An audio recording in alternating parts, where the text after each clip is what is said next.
আস্তে আস্তে আস্তে। মানে সব ঠিকঠাক আছে তো? হ্যাঁ মানে একদম ঠিকঠাক আছে, কোনো অসুবিধা নাই। আচ্ছা ঠিক আছে, সাবধানে নামাও।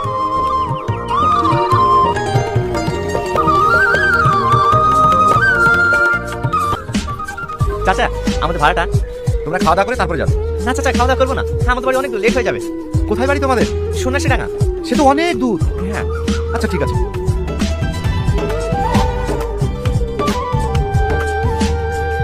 চাচা আপনি মনে হয় ভুলে 500 টাকা বেশি দিয়েছেন। ওটা ভুলে দিইনি, আজ আমার একমাত্র মেয়ের বিয়ে, তাই খুশি হয়ে তোমাকে দিয়েছি। 300 টাকা তোমার, 200 টাকা পথে যেতে খেয়ে নেবে।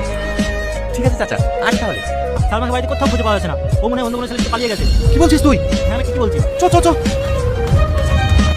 যে বাপ এত কষ্ট করে মেয়ের বিয়ে দিছে, লাখ লাখ টাকা জিনিস কিনছে, আজ দেখ সেই মেয়ে বাপের মুখে চুনকালি মাখিয়ে চলে গেল। হ্যাঁ রে, এসব মেয়ে থাকার থেকে না থাকা অনেক ভালো। এসব মেয়েগুলোকে না হাতে 20 দিন দেওয়ার দরকার। কি বলিস? চ। মা মা বাইরে আসো। হ্যাঁ আসি। তুই টিকটে বসা, ঠিক আছে? টনি টনি, কি হলো? গাড়ি দেখতে মেয়ে। এই তুমি ও বুঝতে পেরেছি। তারপরে একটু আগে আমার যে বাড়িতে সামাল দিতে আসলাম না, তুমি কি সেই বাড়ি মেয়ে? হ্যাঁ নামো শিগগিরি। কি হলো ডাকলি যে? নামো। সামাল দিতে শোনো না, তুই বাড়ি মেয়ে। তোমার লজ্জা লাগে না বিয়ের আসে তুমি পালিয়ে আসতে?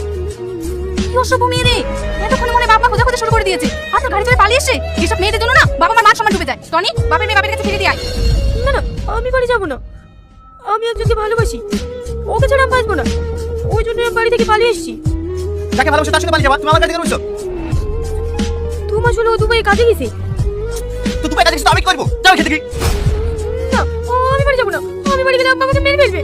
দয়া করে আমাকে 2 দিন আশ্রয় দিন, তারপর আমি আমার ব্যবস্থা করে নেবো। না না পাগল নাকি, তোমাকে আশ্রয় দিলে সমাজের লোক কি বলবে? তুমি কিছু বলবে না, আমি পথে থেকে বেরোবো না, সবসময় বাড়ির ভিতরে থাকবো। দয়া করে আমাকে তাড়িয়ে দিয়েন না।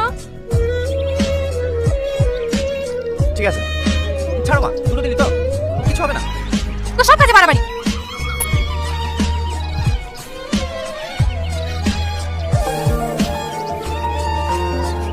ফোনটা একটু দেবেন?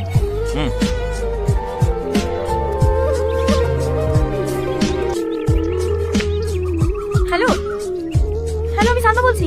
আমি বাড়ি থেকে চলে এসেছি, একটা বাড়িতে আশ্রয় নিয়েছি। তুমি তাড়াতাড়ি বাড়ি আসো। আমি ওসব কিছু জানিনি, তুমি তাড়াতাড়ি আসো। হ্যালো যাও ঘরে যাও।